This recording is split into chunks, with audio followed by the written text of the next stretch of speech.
Mga kapatid, nandito tayo ngayon sa Jokno Boulevard, sa labas ng Senate, kung saan nagkakagulo nga sa pagitan ng mga Duterte supporters, pati na rin itong isang grupo ng mga nakakulay puting damit na ang bitbit nga nila ay nakalagay impeach and convict Sara, pati ang pag-aresto kay Bato de la Rosa.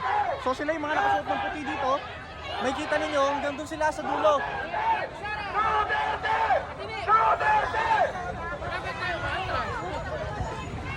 Sir, ba't umatras kayo? Iwas gulo lang, iwas gulo. Okay. Basta impeach Sara, impeach Sara. Ayan. So yun yung mensahe nila, no? Basta kami sa gulo, hindi kami palawan. So yun, impeach Sara at pag-aresto. Ayan, nagkakaroon ng komusyon dito.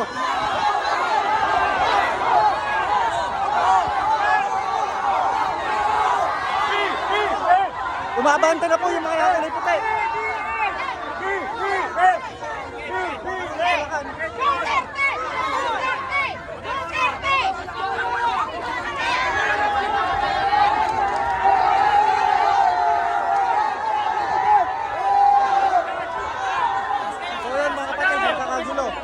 Ayan, yung mga pulis pinapatras muna yung mga kulay puting damit.